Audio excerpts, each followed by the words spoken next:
Let's fucking go. Now I will admit, this review did take me a little bit longer to get out because just as I finished writing the bulk of it, they dropped the deluxe version, which is normally something I would never complain about until I started writing reviews. So pretty much had to take it back to the drawing board, listen to the rest of the tracks, make up my mind about those, and work them into the review and reshoot. So here we are.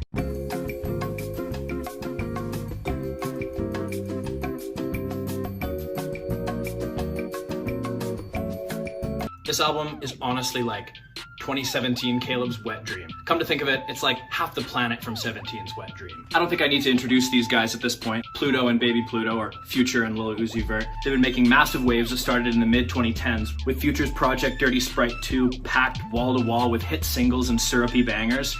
Then Lil Uzi breaking through with his string of mixtapes and huge singles woven in his trademark rap meets pop punk vocal style that proved to be a massive influence on the genre in coming years. These two fellas, along with Drake, Travis Scott, and Young Thug, are pretty much responsible for everything happening in the current rap climate. And you really can't even begin to give enough credit to them for their contributions to the meme world and to culture itself. They're big hitters, and they finally come together after much anticipation, and hopes are high. There wasn't any real hype cycle rolling up to this project, so it really kind of just dropped, which I do love. I always think that's a good way to take your fans by storm and not build up unreal expectations. I do like the album art here quite a bit. The colors and the swirl effect put on it are just perfect for the mood of the record. It has come to light, however, that the original picture was literally lifted off Google stock images and then manipulated, which is fine, I guess, but it just kind of cheapens the whole thing for me a little bit. It gives me this aura of laziness a little bit. I mean, you're two of the most famous, influential entertainers on earth at the moment, and you can't get an artist who's gonna do a little better than photoshopping a stock photo, but I digress.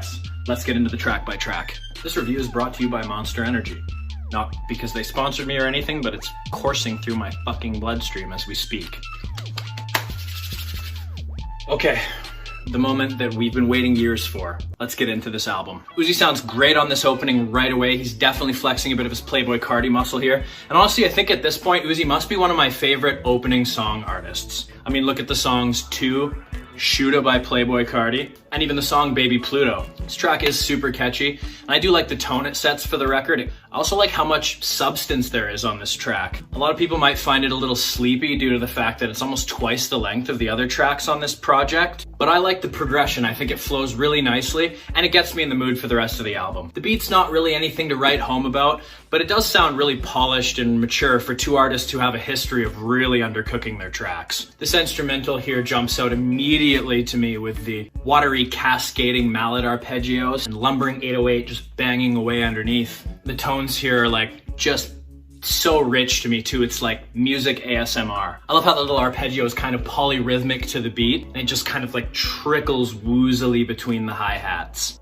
This track is a pretty prime example of why people love Future's collaboration projects so goddamn much. He trades off with Uzi here very smoothly and works really well to balance him out. Uzi's smaller baby voice and Future's husky drawl make for a peanut butter and jelly mixing all over this record. The lyrical themes that they swap are pretty funny and charismatic as well. The refrain on this track is pretty catchy, and I find it stuck in my head more often than most of the tracks on this record. Next up, we're treated to a classic, bustling, forward energy Future banger. The instrumental is very low down and dirty, but it has a lot of energy. It's definitely acting up music. I love how Future and Uzi both come through with relentless charismatic flows and clean performances on this track. So even if these songs aren't on their own strong, the overall vibe of the record is automatically quite a bit better than your average pop rap outing. Uzi takes the reins on this next cut and treats us to a smorgasbord of machine gun rap flows and fashion and sex braggadocio, as well as a really great instrumental choice that hits that sweet spot between syrupy and groovy. Future actually surprisingly brings a ton of personality on this track, which is a little weird for him in general, in my opinion.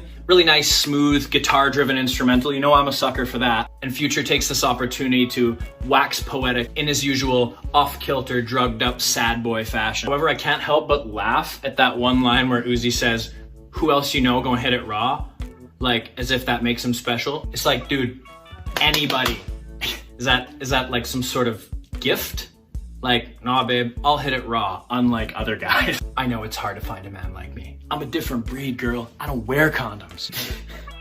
I'm sorry, it's ridiculous. They maintain the same energy, but we get a more splashy stereo snare, skittering hi-hats, and sort of stop-start beat popularized in some of that New York grime coming out lately. It sort of leans in that direction, but still stays very in Future's wheelhouse, with the ethereal flute samples and melancholic piano noodling. This next one's not the most memorable song on the album, but it's not really something I'm gonna skip. I don't really have a whole lot to say about this track other than I like the thin string sample woven into the track. I like how it kind of woozily rolls around the instrumental, but it does get a little bit overplayed by the end. I like the Raphael Sadiq reference on this track, but this song is just too goddamn long, man. I feel like the only points that I have to make about this album is about the instrumentals. But honestly, the vocal performances, aside from a few exceptions, are pretty middle of the road. They're just kind of like vibe placeholders more than actual lyrics. Some of the songs have memorable one-liners and quotables, but a majority of the time, it's really more about the rhythm and the flow and the sound of the vocals than what they're actually saying, which is kind of a hit and miss thing for people with rap music. I don't mind it a lot of the time, I just see it as using the voice as more of an instrument. That's definitely the case for me on this cut, as I do like the instrumental, the way it kind of pans and bounces around the stereo, and these hi-hats are a little offbeat, so they add kind of a unique energy to the entire groove. The further I get into this album, the harder it is to come up with something different to say about every track. I don't mind them, they're not bad.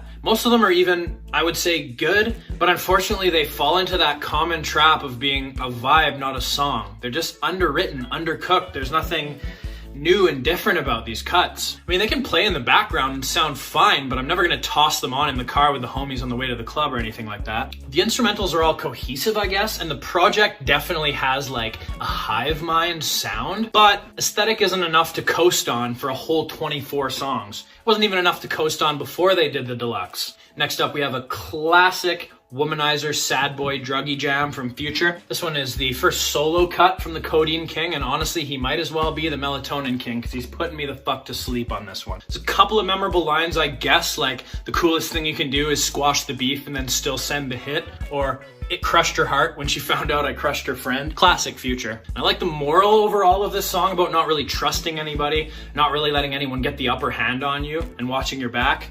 If you like when Future tries to make his lavish life sound hard, you might like this track a little more than me. Next up, we have things balancing out with a solo cut from Uzi. And I think at this point, it's safe to say that Uzi is the stronger solo performer here. This song is like the other side of the same coin Future just flipped on the last track, but it follows like a little more of a personal path.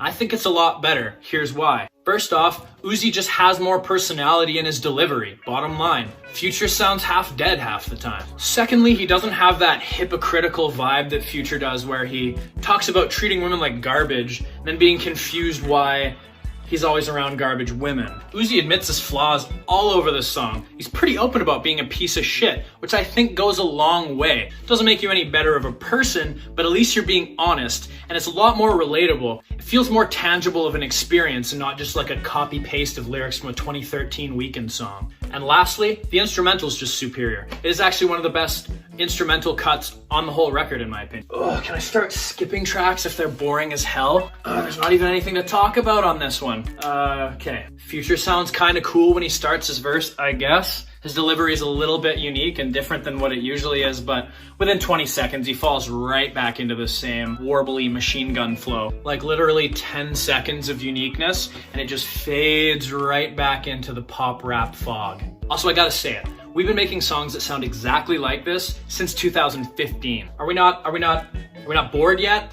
People, I know I am a little bored. This is seriously some 2015 to 2017 era Uzi, which is fine, but if I want that era of Uzi, I'm just gonna go listen to that era of Uzi. Or even the deluxe half of Eternal Atake. I feel like I have to keep disclaimering that these songs aren't terrible, they're just not exciting. Especially from two artists that should always have that X factor, and have in the past. Uzi really digging deep on this next one here, it sounds like, but it almost sounds like this verse was recorded years ago. I mean, he doesn't even sound like this vocally anymore, so it's a little confusing. The song's fine, I guess.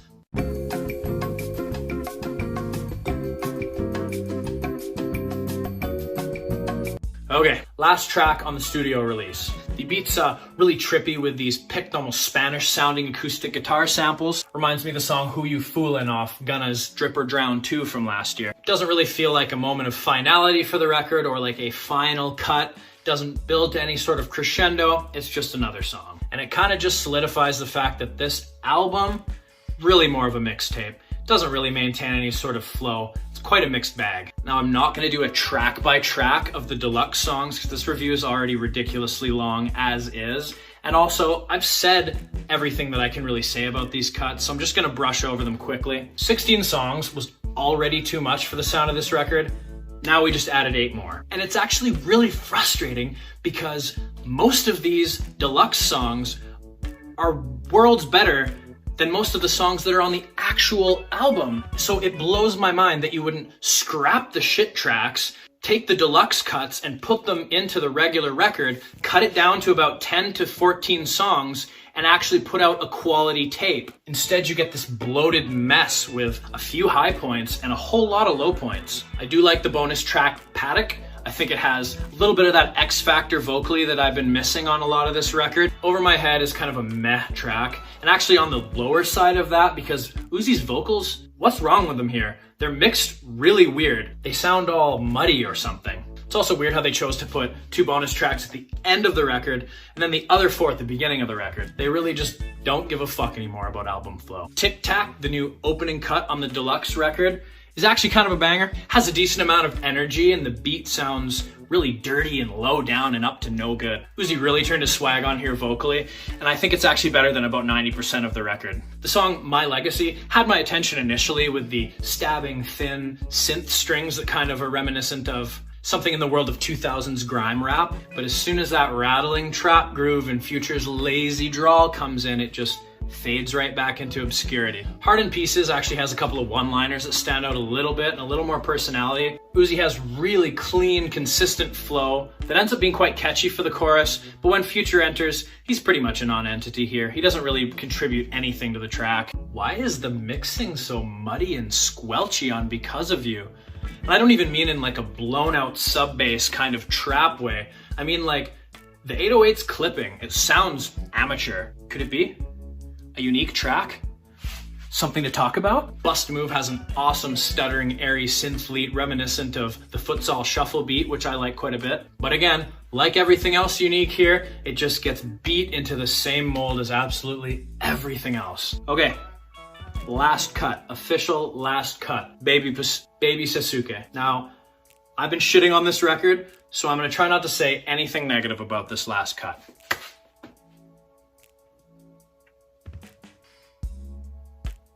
I think the first leg of this record's awesome. There is a lot of material here to sink your teeth into. So if you are a Future or Uzi super fan, I would definitely recommend checking this thing out. I am a pretty big fan of both artists in question here, but I don't find this to be a very exciting record. I just want more from them. If they cut like 10 of the songs out, took the deluxe ones, tossed them in the record, and put out a record that was 10 songs to 12 songs long instead, you'd probably have my vote. There is just way too much flab to sift through here. It's so frustrating watching stream trolling ruin the modern album format. Also, my next complaint is other than Future and Uzi, there's really no other features here, which is very strange for a modern rap record.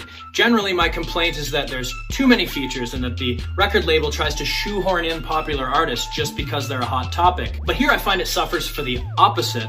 I don't have enough variation. A female voice in the mix would have been nice. What starts out as a perfect match at the beginning ends up being very samey and dry by the end. It's almost like they're too similar in style to carry a whole record together. My biggest qualm with this record is just that it feels so outdated. All the flows, beats, references, and melodies have been pop rap mainstays since like 2015 when these two artists themselves actually helped put them on the map. Unfortunately, the genre's progressed and these two are kind of just doing the same old thing still. Last complaint, if you're gonna lean on the instrumentals as being the main selling point of this record, you gotta do a little better than that. At least pick instrumentals that sound different from each other, unique, carry some sort of vibe, energy. When all the lyrics blend together and all the beats blend together, you're really just left with mush. I mean, these men are millionaires at the top of their game with thousands of media connections, and they can't even work with producers who can create cutting-edge instrumentals for them. This album has its strong points, but it's just too lackluster and just too long. Even the best lyric on the album,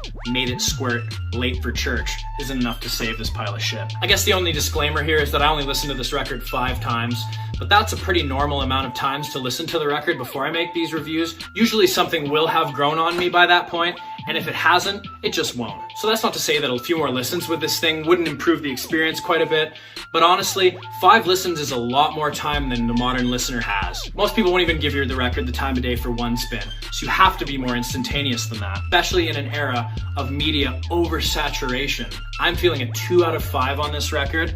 The best songs are Marnie on Me, Drinkin' and Smokin', Tic Tac, and Stripes Like Burberry. The best time to listen to this record is honestly never. Just add the singles to your playlist, you're not missing much. Thank you for listening, and remember, Jeffrey Epstein did not commit suicide.